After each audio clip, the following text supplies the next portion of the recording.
All right, folks, welcome back to another interview of the TED Talk pre-major series. We have, I think, the final one in line before the start of the major. There's just a couple days, the moment that you're watching this, before the start of the first round. And we have someone that will be participating in the first round of action. Is going to be phzy, another returning guest to the channel, by the way. But this time he's returning after a little bit of a longer time in comparison to some of the other guys.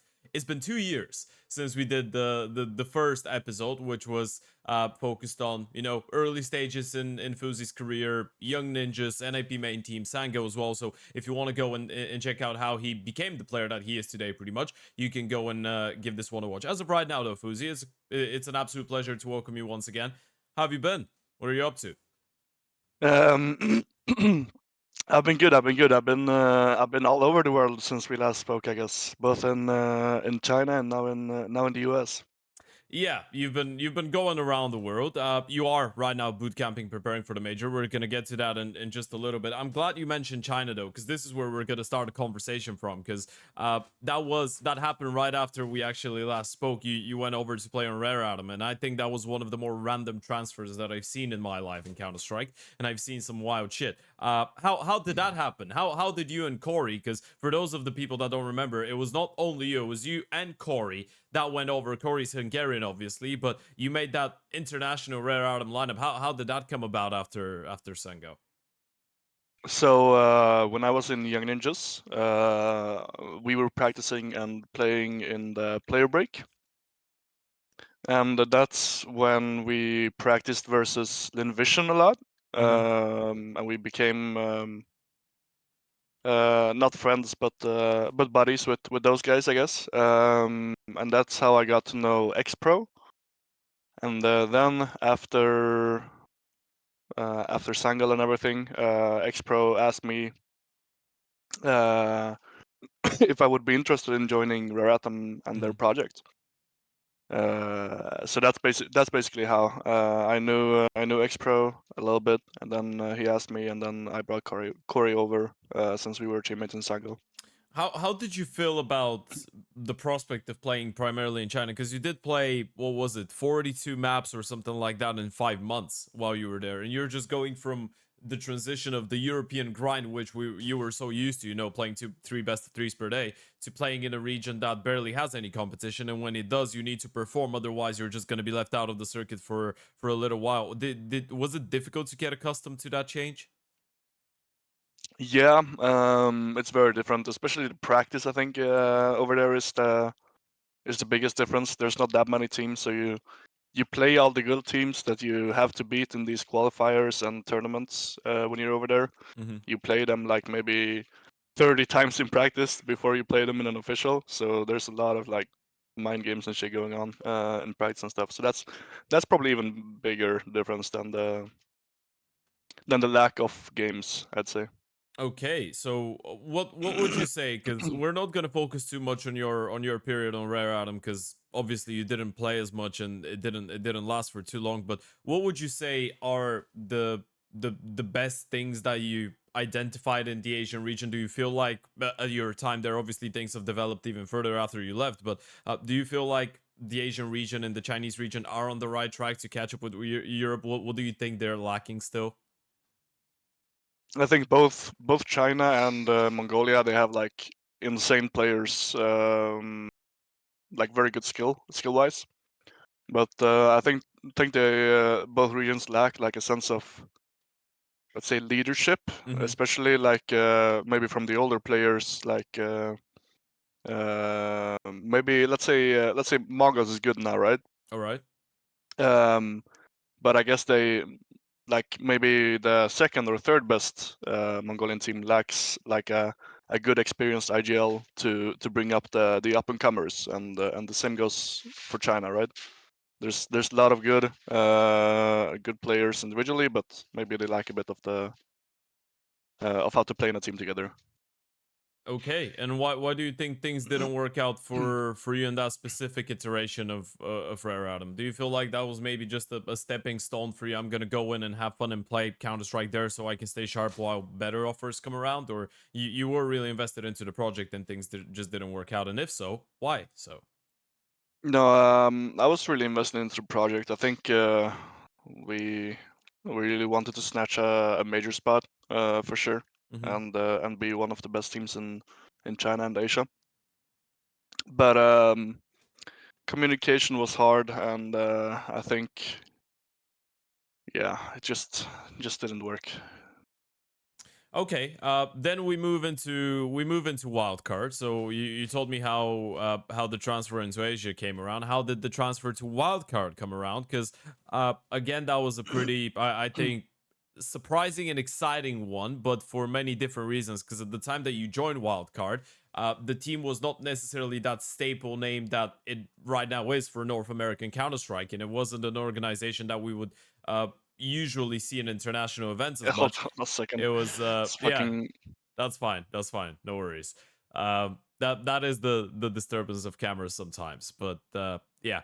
So when you were joining Wildcard, how did that decision come around? Was it the organization or some of the players that approached you, and what was your thought process going into this? yeah. My thought process going into it was like NA had a lot of spots Hmm. for the upcoming major in China that we will play in the RMR. And I thought it was a great chance to qualify to the major and get into tier one again after leaving it with NIP, I guess. All right. And did who approached you from the organization? Was it maybe Stan coming forward? And did you think, as you said, NA has a lot of spots, but was there to the back of your mind the factor that you might have wanted to play in Europe, or it was whatever for you as long as you get to play with some decent players and you have the opportunity to make it to the major? I mean, obviously, I would prefer to play in Europe, especially like in a Swedish team. But I mean, especially in Sweden, the level that where I want to be at and where I want to play, we're not really at right now.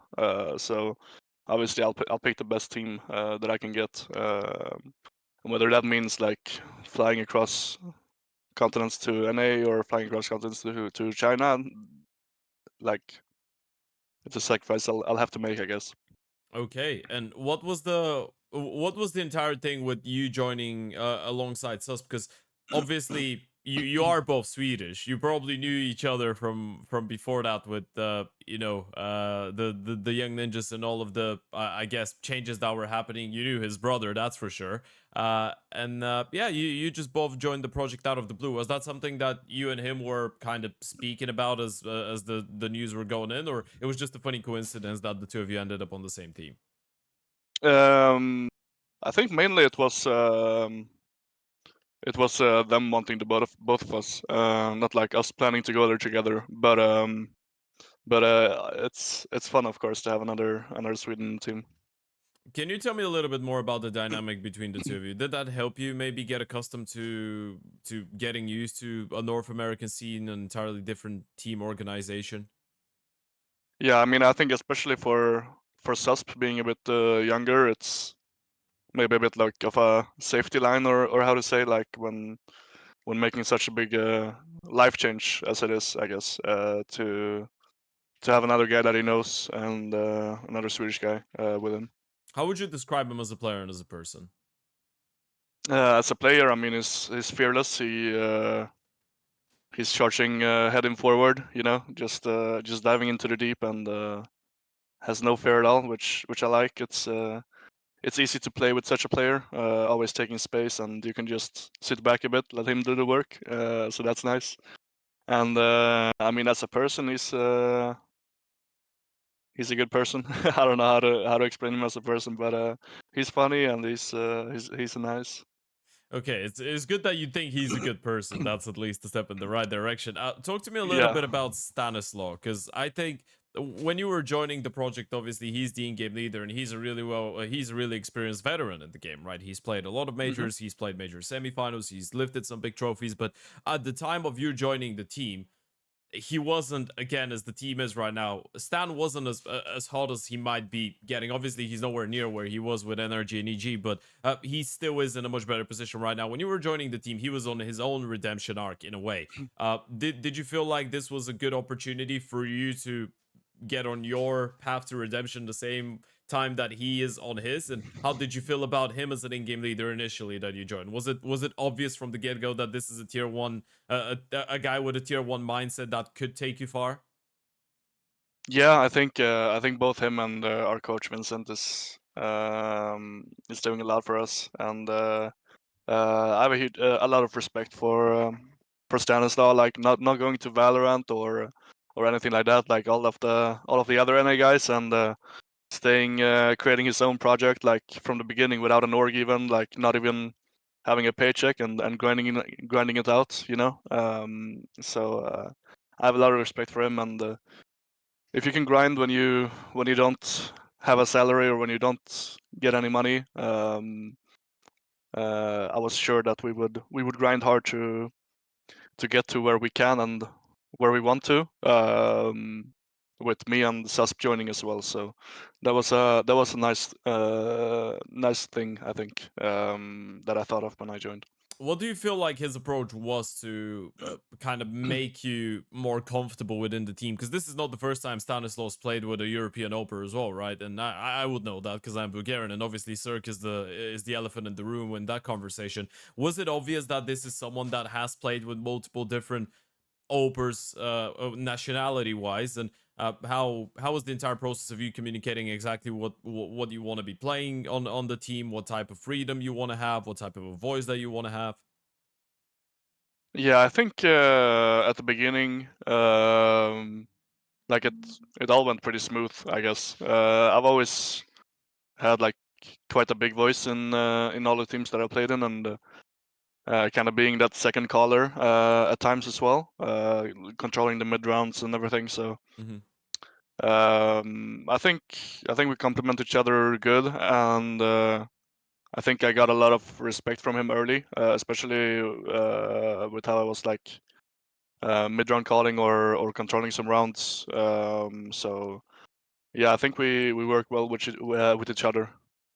How would you identify him as an in-game leader calling wise? Obviously you said that you have respect towards him, and it's obvious that he's got a lot of love for the game, but purely in-game and leader wise, maybe even outside of the server, the way that he speaks. Uh what style, what type of an IGO is he, and is that the style that you are the most comfortable with? I think it varies and changes quite a bit, to be Hmm. honest. I mean, sometimes we're defaulting a lot. Sometimes we're doing more like set rounds or stuff like that, or set defaults. So, but I always have like a lot of space to play or do what I want on the most maps. So that's always nice, and that's where I'm comfortable. Okay, talk to me a little bit about Vince as the coach, because obviously now the reason I'm asking about everyone separately is you've been together for around 10 months, but Vince is probably one of the people that is getting. I mean, not even one of the people. He's the one on the team that is not getting as much highlight as everyone else, pretty much. So, what type of a coach is he like? Is he more the motivational guy? Is he more the guy that's gonna put in the work outside the server? Is he a mixture of both? What is Vince like? I'd say a mixture of both, but more towards the strategic side. He's really smart. He's helped us create like our entire playbook, and yeah, I mean he's one of the best coaches I've had. He's very good. Okay, this is nice. We're gonna move into JBA now because this is someone that I think is really exciting and a young and up and coming, I guess, American prospect. The thing with him, and I want to hear your opinion on on that topic. JBA's had some incredibly good performances, but he's been heavily criticized by a big portion of the community as well. And he's been criticized in a way that everyone expects him to be a star, even though he's playing support roles. So how would you say that he's dealing with that, and what is your take on all of that? I'm not sure how he's dealing with it personally, to be honest, but I mean he's probably the best, or at least one of the best American players right now, and I'm very glad that he's on our team. Obviously, as you said, he doesn't have the best roles in our team, not the like star player Hmm. positions or whatever. But I yeah, he's very good. You can always like can never count them out, you know. Like let's say there's a 2v4 or a 1v3 or whatever, Mm. and they're coming to his side on city. Like sometimes he just kill them all alone, you know. So like having an X factor like that, it's always very nice. Okay, we're gonna round it out team wise with Sonic now. And I have a really specific question in there because we obviously know that Sonic is alongside Stanislaw the most experienced guy on the team. Is he the second voice of the team? Mm, not really. I'd say mostly like me and the susp are more vocal in Okay. how we want to play and call the rounds, but for his spots, he's controlling him and JBA are often playing together Mm-hmm. and taking map space on their side of the map together more, and so he controls JBA more and in their spot. Okay, all right. With that being said, we're gonna move into some of the results of the team and obviously the expectations towards the major. Now, this is not gonna be your first major. Your first major was the one in Shanghai, right, a couple months ago. Do you feel like, because you made top 16 as well, do you feel like that major that you were able to already make has given you a little bit of experience now and has changed anything on the team or for you personally, the way that you guys feel when you're going into events and games? I think so, and maybe even negatively. Like Oh, okay. the first half of this year, I feel like we haven't really played up onto our full potential, Mm-hmm. to be honest. And maybe the success in China did it so that we expected us to be at a higher level, where maybe we weren't this year. So I'm not sure, to be honest. Yeah. And for you personally, how do you feel about that? Because I was gonna ask about it, and this is actually a great bridge. You farmed the NAMRQ, right? You beat Energy, you beat all the other teams that you had to play. The other weren't as great. I mean, you had to play Metizport, and there's no offense to the guys, but you probably should be beating those guys. Other than that, the majority of the really good games that we've seen from you guys have been against Brazilian teams or NA teams. Europe has been a little bit of a stretch, even though, for example, in Blast you had to play Spirit and Vitality, so we can't really fault you for that, right? But how do you feel about, as you said, maybe the lack of form so far this year? What is your take on that?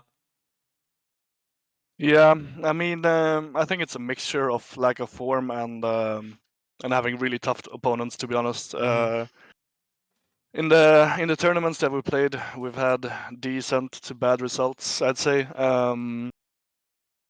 But if you look at the matches we played, all of the teams that we should beat on paper, we've almost always beat. Okay.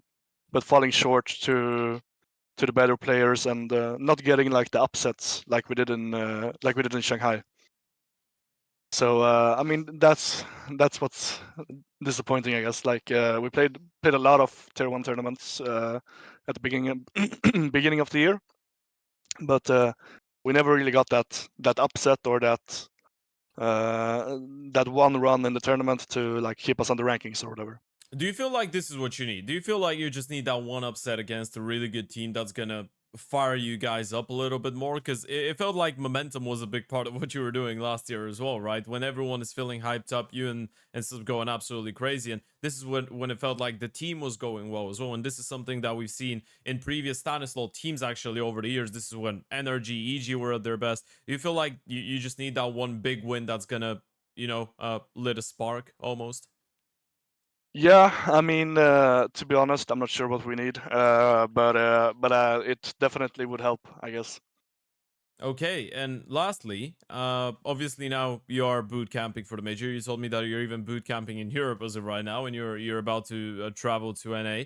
Uh, how do you feel about it? How do you feel practice has been going? Because it's been a while since Blast now. You've had a couple weeks. Obviously, you did play the Thunder Pick NA and you lost to Legacy, but again, it's an online event in NA, and that was probably not the main focus. So, how do you feel like the preparation is going into the major? Yeah, I mean, I think it's been going good. we've been changing a bit how and where we play. So yeah, we've had some time now to prepare, which is always good. It's always hard. Like I feel like we always have limited time because we always travel more than other teams. Obviously, probably us and Complexity travel the most, going back and forth to NA all the time. But yeah, so it feels good having like a full practice, and for this tournament we don't really have any excuses if we do bad. So that's always an extra motivation as well, I guess. So it's showtime now in the major. Okay, and about that, you are starting things off from stage one, which is kicking off on the 3rd of June. And poetically enough, you are playing against the first Swedish team, full Swedish team to make it to a major since 2019, being Metizport. There's going to be a bit of a brotherly brawl as well between susp and Atom B. And for you, you've played with some of the guys as well, and you probably know all of them. How do you feel about this game? What are your expectations out of this matchup? It's really fun to play them, obviously, but it's also a bit sad to have to beat the only Swedish team, you know. So it's a bit bittersweet, but it's always nice playing them, of course. What do you think about the Swedish team and its development? Were you really happy when you saw Metizport make it through? Because the Swedish, in general, the Swedish region, and I guess the Danish as well, we can put them under one, but they have been struggling a little bit team wise. Yeah, no, for sure. I was very happy, and honestly, I think you could build a very good Swedish team right now. You just need to have the org backing it. I think that's the main issue in the Swedish scene. So it was kind of expected, I'd say. Like with the players Metasport has now. But yeah, I think of course I was happy, but I think still at this point bit disappointed that there hasn't been like a good Swedish team up until now, since basically like since NIP went international, I guess. Yeah, pretty much since NIP and Fnatic. Funny enough, that's how long ago Yeah, we're speaking. But yeah. With that being said, that's gonna be the end of it. I'm not gonna keep you for longer, and I want to give you a shout out because you are doing this one. Well, not really sick, but you are coughing severely, and you still agreed to do the interview. Final thing, and I'm gonna underline. You can't say yourself. So Wildcard is out of the conversation. Who's winning the major and why?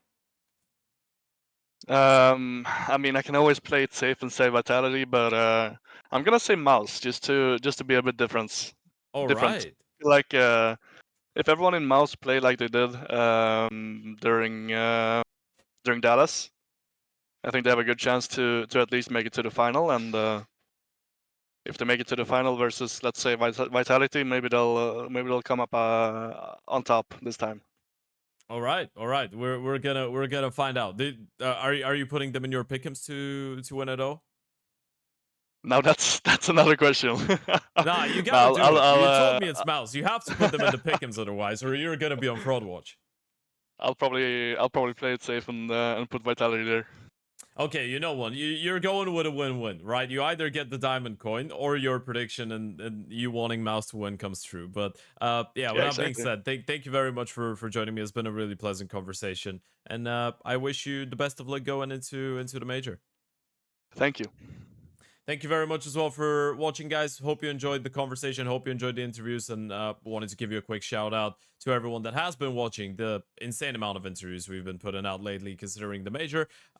There won't be any more after this one, obviously, because the tournament is starting, but there will be some videos with pick'ems and predictions with some pretty exciting broadcast talent as well returning to the channel. So make sure you stay tuned.